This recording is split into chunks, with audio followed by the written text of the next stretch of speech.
Hello guys, how are you. इस video में हम लोग पोस्ट मौर्यन या फिर उसको गुप्त पीरियड भी कह सकते हैं, 185 बीसी से लेकर 319 एडी तक का ये पीरियड कहा जाता है, इसको देखेंगे। इससे पहले बता दूं कि मैंने जो सीरीज़ स्टार्ट की है और उसमें हमने ऑब्जेक्टिव वाला जो ये किताब है पूरा कवर करने जा रहे हैं। इसी का एक अगला पार्ट है, 9th वीडियो होगा ये। और ऐसे ही करते करते अभी एक या दो वीडियो और आएंगे और आपका ये जो है एंशिएंट हिस्ट्री ख़त्म हो जाएगा।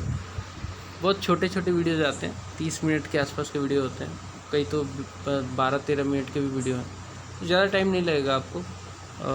मैं कोशिश करता हूँ जल्दी से जल्दी और ज़्यादा से ज़्यादा इन्फॉर्मेशन देने की, रिलीवेंट रहने की, ताकि आपकी टाइम को मैं बचा सकूँ, है ना। बहुत इंपॉर्टेंट रिसोर्स होता है टाइम वेस्ट नहीं कर सकते हम लोग। चलो ठीक है, तो जल्दी से स्टार्ट करते हैं इसको। चैनल पर नए हो तो सब्सक्राइब जरूर कर लेना, बेल आइकन को भी प्रेस कर लेना। बढ़ते हैं इस क्लास के साथ। थोड़ा सा मैं इसको जूम कर लेता हूँ ताकि आपको दिखने में आसानी हो जाए, क्योंकि कई सारे स्टूडेंट जो है मोबाइल पे ही देखते हैं वीडियो। कई सारे, क्या मैं कहूँगा कि 90% लोग ऐसे ही करते हैं। चलिए ठीक है, पहला क्वेश्चन यहाँ पे दिख रहा होगा। यवनिका या फिर कर्टेन कहते हैं, was introduced in Indian theatre by which of the following. कहने का मतलब है जो कर्टेन सिस्टम है, कर्टेन लगा देते हैं ना, पर्दा, वो किसके द्वारा ये दिया गया, इंट्रोड्यूस किया गया इंडियन थिएटर में। तो सही आंसर है ग्रीक। ये सिस्टम प्रचलित था ग्रीकों में और ये सिस्टम फिर हमने इंडियन थिएटर में अपने अपनाया है, तो ग्रीकों का दिया हुआ है। दूसरा क्वेश्चन है, Chaitra 1 of the national calendar based on Sakera correspond to which one of the following dates of Georgian era। तो ये पहले भी क्वेश्चन हमने देखा था जब हम पहली इसकी क्लास देख रहे थे इंट्रोडक्शन वाले में। तो उसमें हमने देखा था कि इसका सही आंसर होता है 22 मार्च या फिर 21 मार्च भी कह सकते हैं इसको। ठीक है, आगे बढ़ेंगे। रीजन बीइंग की कुछ कन्वर्ट करोगे ना तो कुछ ऐसा आएगा आपको। सकेरा और जॉर्जियन कैलेंडर का जो अंतर होता है वो लगभग इतना ही आएगा। ठीक है, आगे बढ़ेंगे। Who were the first king to issue gold coin in India. तो गोल्ड कॉइन जो भारत में फर्स्ट टाइम इशू किया गया था वो इंडो ग्रीक के द्वारा किया गया था, द्वारा किया गया था। लेकिन अगर पूछे कि किसके गोल्ड कॉइन ज़्यादा प्योर थे तो उसका आंसर हो जाएगा कुषाण। ठीक है, और सबसे ज़्यादा गोल्ड कॉइन किसने इशू किया था तो उसका आंसर गुप्त हो जाएगा। ये 3 क्वेश्चन आप ध्यान में रखना। सबसे पहले गोल्ड कॉइन इंडो ग्रीक, सबसे प्योर कुषाण और सबसे ज़्यादा गुप्त। ठीक है, अगला क्वेश्चन देखते हैं। Who among the following were contemporaries, मतलब होता है समकालीन, एक समय रहने वाले। Who among the following were contemporary of Kanishka. Kanishka के कंटेम्प्रोरी पूछा है, उसके समकालीन पूछा है। ऑप्शन में दिया हुआ है नागार्जुन, अश्वघोष एंड वसुमित्र। तो ये तीनों सही है। कनिष्क के समकालीन नागार्जुन भी था, अश्वघोष भी था और वसुमित्र था। अश्वघोष ने क्या लिखा है, बुद्ध चरित्र की रचना किसने की है, अश्वघोष ने। वसुमित्र कौन था, वसुमित्र वही था जिसने जो चौथी बुद्धिस्ट काउंसिल हुई थी कश्मीर में, कुंडल वन में, वो उसका प्रेसिडेंट था। ठीक है, वसुमित्र उसका प्रेसिडेंट था। और नागार्जुन कौन था, नागार्जुन ये वही है जिसने मिलिंदा किंग से क्वेश्चन आंसर हुआ था इसका, है ना। क्वेश्चन मिलिंदा किया था और नागार्जुन ने उसका आंसर दिया था। ठीक है, तो सही आंसर हो जाएगा ए। ये तीनों कनिष्क के समकालीन थे। अगला क्वेश्चन है, the greatest development in Kushan period was in the field of. कुषाणों के दौरान जो ग्रेटेस्ट अचीवमेंट था ना वो था आर्ट में। आर्ट में क्या था, एक गांधार शैली आई थी, गांधार शैली या फिर गांधार आर्किटेक्चर कहते हैं। इसमें क्या है, गौतम बुद्ध की मूर्तियाँ बनाई गई और उसमें जो है ना फेस पे अजीब सा एक नहीं होता इमोशन देना, इमोशन होता था उनके फेस पे। ठीक है, और ड्रैपरी वगैरह, मतलब जो वो उनके वस्त्र हैं उसमें जो सलवटें हैं वो सब दिखाना, है ना, ये सब था आर्ट में डेवलपमेंट होना, कुषाणों के समय हुआ था। ठीक है, आगे बढ़ेंगे। 5वां हो गया। 6ठा क्वेश्चन देखते हैं। What was the capital of Kanishka? Kanishka का कैपिटल क्या था? कनिष्क का कैपिटल था पुरसापुर। कनिष्क का कैपिटल पुरसापुर था। वैसे 2 कैपिटल ये लोग रखते थे, लेकिन मेन जो कैपिटल था वो पुरसापुर ही था। वैसे मथुरा भी बहुत बड़ा सेंटर था इनका, और कह सकते हो कि एक कैपिटल के तौर पे था, लेकिन ओरिजिनल जो कैपिटल था वो पुरसापुर ही था। पुरसापुर आज के डेट में पेशावर है। पेशावर कहाँ पड़ता है? पाकिस्तान में पड़ता है। अगला क्वेश्चन देखते हैं। Saint Thomas is said to have come to India to propagate Christianity during the reign of. तो सेंट थॉमस जो था ना, ये भारत में आया था। ये आया था कब, किसके शासनकाल में? तो सही आंसर है गोंडा फर्नीस पार्थियन के शासनकाल में आया था। ये पार्थियन था, गोंडा फर्नीस, ठीक है, इसी के शासनकाल में सेंट थॉमस आया था भारत में, ताकि क्रिश्चियनिटी को प्रोपोगेट कर सके। आगे बढ़ेंगे। हु स्टार्टेड द शक एरा? शक संवत या फिर शक एरा कहते हैं, किसने स्टार्ट किया था? सही आंसर है कनिष्क ने। 78 AD में शक संवत या फिर शक एरा कहते हैं इसको, इसकी स्टार्ट किया था इसको। ठीक है, इसको स्टार्ट किया था। ये रिपीटेड क्वेश्चन है, बहुत बार पूछा गया है। SSC, CPF असिस्टेंट कमांडेंट के, CPF वाले असिस्टेंट कमांडेंट में, वेस्ट बंगाल PSC में तो कई बार पूछा गया। अगला क्वेश्चन देखते हैं। Charaka was the famous court physician? किसका चरक जो है फेमस कोर्ट फिजिशियन था? तो सही आंसर है कनिष्क का। चरक एक ना, मतलब कहते हैं एंशियंट टाइम में ये चीर फाड़ करने वाले डॉक्टर थे ये, मतलब उस समय ये सर्जरी कर देते थे, है ना। तो ये बहुत ही फेमस फिजिशियन थे, और ये किसके दरबार में थे? ये कनिष्क के दरबार में थे। और इनकी एक किताब भी है चरक संहिता, चरक की, ठीक है, जो कि मतलब मेडिसिन के ऊपर है। आगे बढ़ेंगे। In the kingdom of Satavahana of ancient India a district was called.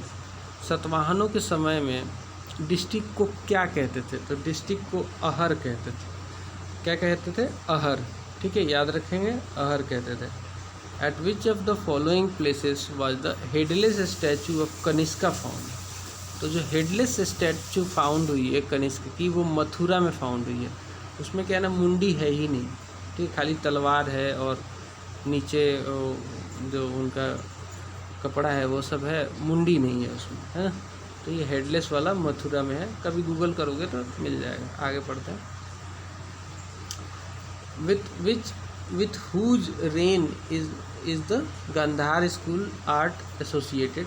तो मैंने बताया ना कि गांधार जो स्कूल है ये आर्ट से रिलेटेड है। एक मथुरा स्कूल है, वो भी आर्ट से रिलेटेड है। गांधार स्कूल और मथुरा स्कूल के जो आर्ट वाले सिस्टम है उनमें अंतर है। गांधार वाले का मतलब मुखड़े पे गौतम बुद्ध के काफ़ी एक तेज दिखाया गया है, मथुरा में नॉर्मल है। गांधार वाला थोड़ा ज़्यादा माइन्यूट चीज़ें दिखाने की कोशिश की गई है, और मथुरा वाले आर्ट में थोड़ी कम माइन्यूटनेस है, मतलब छोटी छोटी चीज़ों को इग्नोर कर दिया गया है। तो ये जो गांधार स्कूल था ना, ये आर्ट से रिलेटेड है, और इसको इंट्रोड्यूस किया था कनिष्क ने, ठीक है, कनिष्क के शासनकाल में ये इंट्रोड्यूस हुआ था। आगे बढ़ते हैं। Which one of the following dynasties was associated with Gandhara school of art? तो सही आंसर कुषाण है, बिकॉज कनिष्क से रिलेटेड है तो कुषाण ही तो है। The destruction of Mauryan empire was followed by a series of invasion and first to invade India were Indo Bactrians. मतलब जैसे मौर्यन का एम्पायर डिक्लाइन हुआ तो इंडो बैक्टेरियन मतलब आक्रमण शुरू हो गए भारत पे, ठीक है। नेक्स्ट क्वेश्चन देखते हैं। कंसीडर द फॉलोइंग स्टेटमेंट इसके लिए पहले हम देख लेते हैं। The Gandhara art of Peshawar valley known for some of the finest sculptures made in dark grey stitch। सही है। The Kushan were first Indian king to have portrait of themselves made in their shrines। तो ये क्या करते थे ना, ये कुषाण जो थे खुद को भगवान का रूप समझते थे और अपनी मूर्ति जो थी ना अपने श्रीन में, अपने मंदिरों वगैरह में, श्रीन वगैरह में ये लोग लगाते थे। तो ये दोनों बातें सही हैं, ठीक है। तो करेक्ट आंसर हो जाएगा C. Which of the following dynasties succeeded Sunga? सुंगों के बाद कौन आया था? उससे मित्र सुंग के द्वारा स्थापित किया गया एक साम्राज्य था, और सुंगों के बाद जो है वो आया था कण्व डायनेस्टी। कण्व डायनेस्टी का जो फाउंडर था उसका नाम था वसुदेव कण्व। वासुदेव कण्व इसका नाम था। हिंदी में लिख देता हूँ कण्व, यहाँ पे इंग्लिश में लिखा हुआ है। वासुदेव कण्व इसका नाम था। सुंग के बाद कण्व डायनेस्टी आई थी, ठीक है। आगे बढ़ते हैं। ए Buddhist council during the reign of Kanishka was held at? कहाँ पे बुद्धिस्ट काउंसिल हुआ था? तो ये हुआ था कश्मीर में। चौथा बुद्धिस्ट काउंसिल था ये। वसुदेव इसका प्रेसिडेंट था। आगे बढ़ेंगे। ए चाइनीज जनरल डिफीटेड कनिष्का? तो पेंचाओ जो था इसने कनिष्क को हरा दिया था। कनिष्क ने आक्रमण किया था चाइना पे, लेकिन पेंचाओ ने इसको हरा दिया था, ठीक है। आगे बढ़ेंगे। नेक्स्ट है who of the following did not adorn the court of Kanishka one?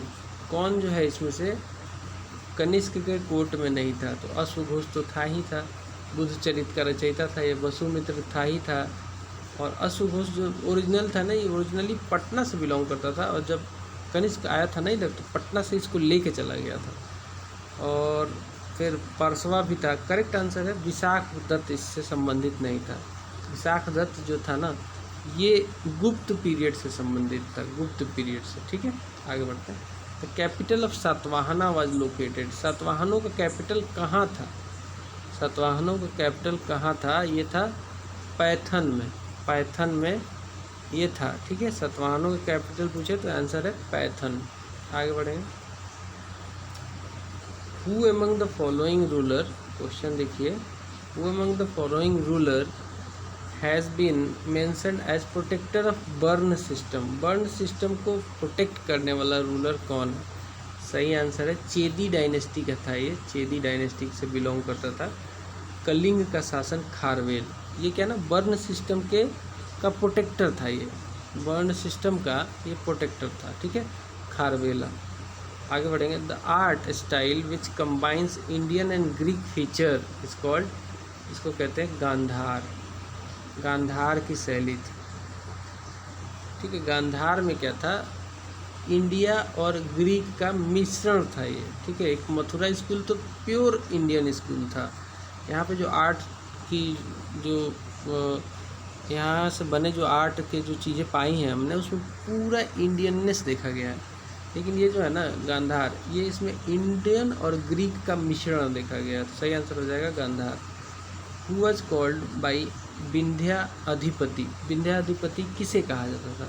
ये कहा जाता था गौतमी पुत्र सतकर्णी को, बिकॉज इनका जो रीजन था शासन करने वाला वो विंध्या रीजन ही था। विंध्या रीजन में ही ये शासन करते थे, इसीलिए इनको विंध्याधिपति कहा जाता है, गौतमी पुत्र सतकर्णी को, ठीक है। आगे बढ़ेंगे। अगला सवाल देखते हैं। अगला सवाल है इन विच ईयर शकब्द और शक सम्मत जो है वो स्टार्ट हुआ था? तो ये स्टार्ट किया था कनिष्क ने। और कब किया था? तो 78 AD में किया था। 78 AD करेक्ट आंसर हो जाएगा। When did Mathura school art florist? तो सही आंसर हो जाएगा कुषाणों के काल में।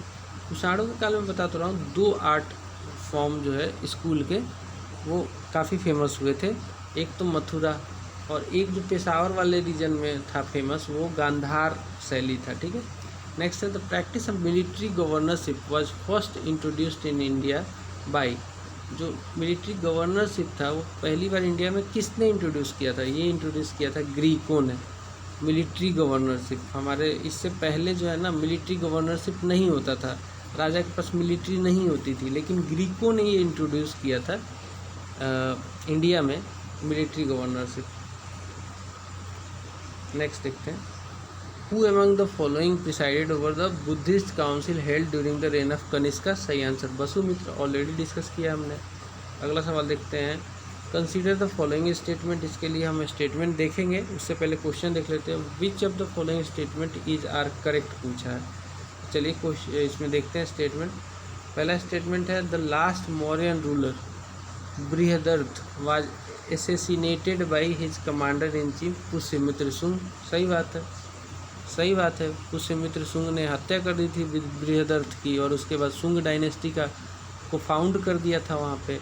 Last Shunga king Devabhuti was assassinated by his Brahmin minister Vasudeva Kanva. ये भी सही है। The last ruler of Kanva dynasty was deposed by Andhra. तो ये जो है ये सही नहीं है। आंध्रों ने इसको नहीं हटाया था, इसको आंध्रों ने नहीं हटाया था, इसको हटाया था कुषाणों ने। ठीक है, तो ये गलत है। तो 1 और 2 सही है, तीसरा सही नहीं है। यूपीएससी का सवाल है। ठीक है, तो आंसर हो जाएगा ए। अगला सवाल देखते हैं। With reference to invaders in ancient India which one of the following is the correct chronological order. मतलब सबसे पहले कौन आया, फिर उसके बाद कौन आया, इस टाइप का जो बाहरी आक्रमण हुआ। तो सबसे पहले तो ग्रीकों का आक्रमण हुआ, फिर हुआ शकों का, फिर आए कुषाण, है ना। ग्रीक, शक और कुषाण। ठीक है, तो सही क्रोनोलॉजी क्या है, ग्रीक, शक और कुषाण। आगे बढ़ेंगे।